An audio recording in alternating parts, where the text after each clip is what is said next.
नमस्कार मैत्रिणींनो, आज आपण आपल्या श्रीवेज रेसिपीमध्ये मेथी पालकाची कुरकुरीत वडी बनवणार आहोत। हिवाळा चालू आहे त्यामुळे मार्केटमध्ये भाज्या देखील हिरव्यागार फ्रेश भाज्या येत आहेत आणि ह्या भाज्या मुलांना कशा खाऊ घालायचा असा हा गृहिणीला आईला प्रश्न पडतो। मग आपण काहीतरी आयडिया करावी लागते आणि ते मुलांना खाऊ घालावे लागतात।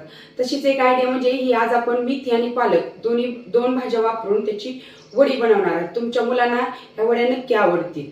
तर चला तर मग आपण ही मेथी पालक वडी बनवण्यासाठी लागणारे साहित्य पाहूया।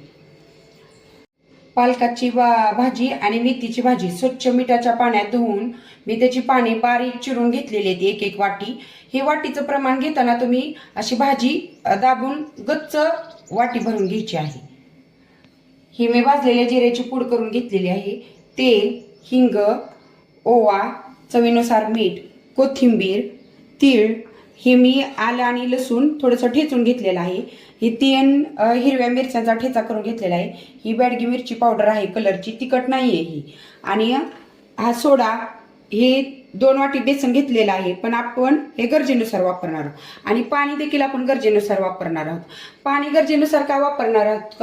जर तुम्ही तुमच्या भाज्या धुतल्या आणि फॅन खाली सुकवल्या आणि त्या चिरल्या तर तुम्हाला पाण्याचं प्रमाण कमी लागणार आहे। आता मी कसं केलेलं आहे, ह्या भाज्या धुतल्या की लगेच चिरलेल्या आहेत, त्यामुळे त्या थोड्याशा ओलसर आहेत, त्यामुळे मला पाण्याचं प्रमाण कमी लागणार आहे। चला तर मग आपण वडी बनवायला सुरुवात करूया।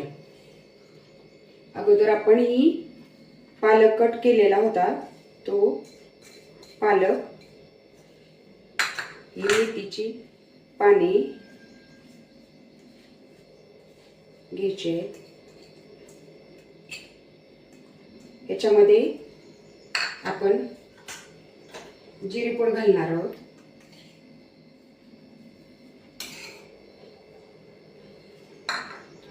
आता आपण याच्यामध्ये ओवा घालायचा। ओवा हा थोडासा हातावर घेऊन असा रब करून घालायचा आहे।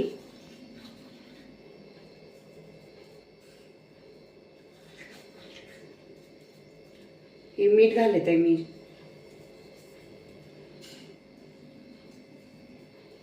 कोथिंबीर घालायची आहे, चिरलेली कोथिंबीर।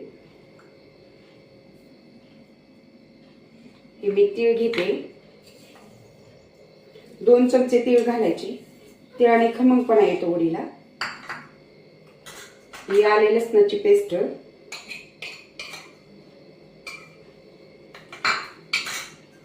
हिरवा मिरचीचा ठेचा,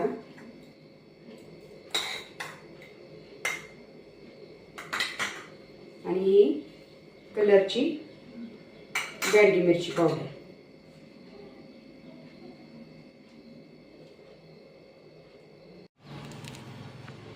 हे 2 चिमूट आपण सोडा घालायचा आहे।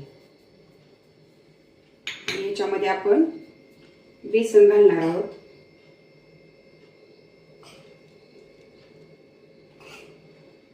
साधारणतः पहिल्या सुरुवातीला आपण 5 ते 6 चमचे बेसन घालणार आहोत। 2 चिमूट हिंग घातलेला आहे आणि या हिंगावरती आपल्याला थोडंसं तेल गरम करून घालायचं आहे।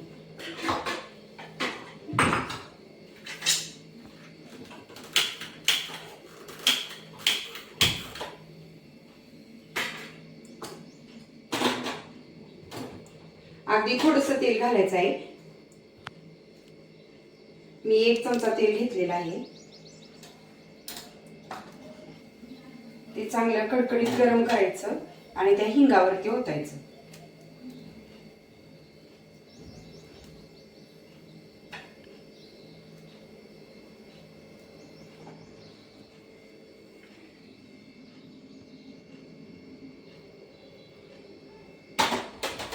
आणि आता हे आपल्याला पीठ मळून घ्यायचं आहे।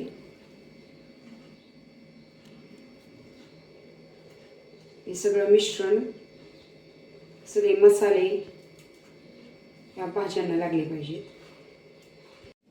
असे हे भाज्यांना सगळे मसाले आणि पीठ लावून घ्यायचं आहे। माझ्या भाज्या ओलसर असल्यामुळे मी 1 थेंबही पाण्याचा वापरलेला नाही। आता मला असं वाटते की याला अजून थोड्याशा बेसन पिठाची गरज आहे। तर आपण थोडंसं अजून आणखीन यात बेसन घालणार आहोत। शक्यतो 1.5 वाटी बेसन ह्याला लागतंच बाइंडिंग येण्यासाठी. मी आणखी 4 चमचे बेसन घातलेलं आहे. मी पाण्याचा वापर केलेला नाही कारण माझ्या भाज्या ओलसर होत्या. तुमच्या भाज्या जर तुम्ही सुकून कट केलेल्या असल्या तरी देखील तुम्हाला जास्तीत जास्त हे पीठ मळण्यासाठी 5 ते 6 चमचे पाणी लागू शकतं. जास्त पाण्याचा वापर करायचा नाही, नाहीतर मग आपलं मिश्रण पातळ होईल. हे असं आपलं पीठ मळून झालेलं आहे. हे पीठ मळताना आपण जास्तीत जास्त 1.5 ते 2 वाटी बेसन वापरायचं आहे. जास्त बेसन वापरायचं नाही कारण आपल्याला ह्याच्यामध्ये जास्त भाज्या वापरायच्या आहे. हे आता पीठ मळून झालेलं आहे. आता हे पीठ आपण उकडून घ्यायचं आहे. हे बघा, ही अशी मी स्टीलची चाळण घेतलेली आहे. त्याला मी तेल लावून घेतलेलं आहे. त्याला हे पीठ आपलं लावून घ्यायचं. हे पीठ आपण नंतर लावून घेऊया. अगोदर मी हे पीठ उकडायसाठी एका पातेल्यात पाणी ठेवते. आता मी पाणी 2 ग्लास पाणी आपण पीठ उकडून घेण्यासाठी गरम करून घ्यायचंय ह्या पातेल्यात. हे पाणी गरम होतंय तोपर्यंत आपण हे पीठ असं ह्या चाळणीला सगळीकडून लावून घ्यायचं आहे. तुमच्याकडे स्टीमर असेल तर तुम्ही स्टीमर देखील वापरू शकता. जर आपल्या हाताला खूप चिटकत असेल तर आपण थोडासा तेलाचा हात घ्यायचा आणि हे पीठ पसरून घ्यायचं आहे. जास्त जाड पण पसरवायचं नाही आणि जास्त पातळ पण नाही. हे बघा, आम्ही असं हे पीठ सगळीकडे पसरून घेतलं आहे. आता हे पाणी गरम झालेलं आहे आणि गॅसची फ्लेम मीडियम ठेवायची आहे आणि हे पीठ आपल्याला उकळायला ठेवायचं आहे. आता ही चाळण मी अशी पातेल्यावर ठेवलेली आहे आणि ह्याच्यावरचं हे झाकण आहे ह्याला मी सुती कपडा बांधून घेतलेला आहे. कारण काय होतं, आतमध्ये वाफेमुळे जे पाणी तयार होतं ते मिश्रणावर पडून मिश्रण ओलं होतं. म्हणून मी काय केलंय, ह्या झाकणाला सुती कपडा बांधून घेतलेला आहे. त्यामुळं आतलं वाफेचं पाणी त्या मिश्रणावर पडत नाही. आणि अशा पद्धतीने आता आपण ही 10 मिनिटं ह्याला वाफ देऊन घेणार आहोत. आता हे पीठ आपण 10 मिनिटं उकडून घेतलेलं आहे. आता आपल्याला गॅस बंद करायचा आहे आणि हे मिश्रण आपल्याला 10 मिनिटं थंड होण्यासाठी ठेवायचं आहे. आता हे आपल्याला ह्याच्या लगेच वड्या कट करायच्या नाहीत. हे मिश्रण आपण 10 मिनिटं थंड व्हायला ठेवणार आहोत. हे मिश्रण मी 10 मिनिटं थंड करून घेतलं आहे. आता आपण ह्याच्या वड्या कट करून घेणार आहोत. हे मिश्रण थंड केल्यानंतर वड्या खूप छान कट होतात. त्यामुळे आपण हे मिश्रण थंड करायचं आणि नंतर वड्या कट करायच्या. अशा ह्याच्या चौकोनी वड्या पाडून घ्यायच्या. जर तुम्ही तेलकट खात नसाल तर तुम्ही ही अशी उकडलेली वडी देखील खाऊ शकता. आता मी वड्या काढून दाखवते तुम्हाला. हे बघा, अशी वडी तयार होते. आता आपण ह्यातल्या थोड्याशा वड्या शॅलो फ्राय मी करून दाखवते तुम्हाला आणि थोड्याशा डीप फ्राय पण करून दाखवते.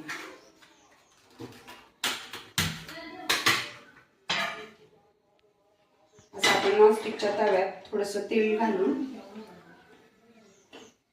जर तुमचा नॉनस्टिकचा पॅन जाड असेल तर तुम्ही गॅसची फ्लेम फुल ठेवू शकता आणि पातळ असेल तर गॅसची फ्लेम मीडियम ठेवायची. ह्याच्यामध्ये आपण असं 2 ते 3 चमचे तेल घालून घेणार आहोत.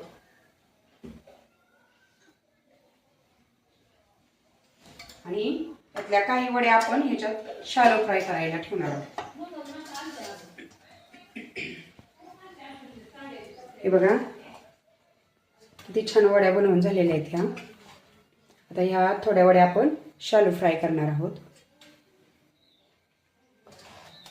फ्राय होते तोपर्यंत आपण इकडं कढईमध्ये ज्या आपण वड्या डीप फ्राय करणार आहेत त्याच्यासाठी आपण कढईमध्ये तेल गरम करायला ठेवूया.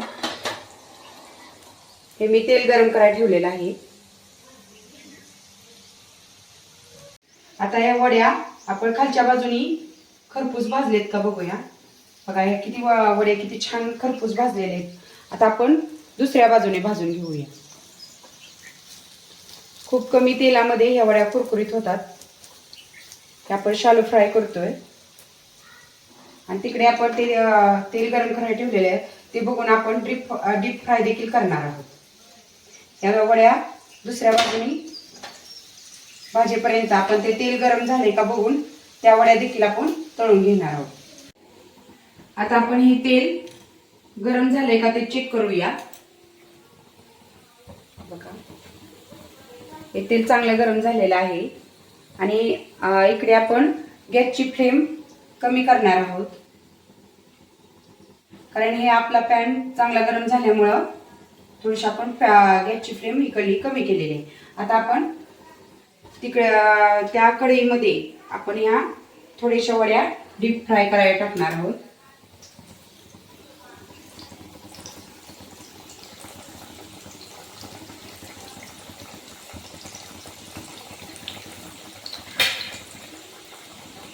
अशा डीप फ्राय करून घ्यायच्यात आपल्याला।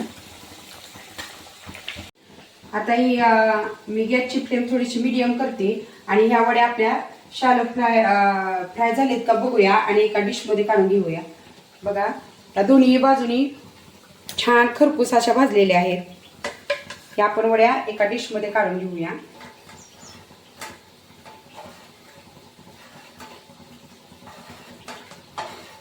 आणि गॅस मी ऑफ केलेला आहे।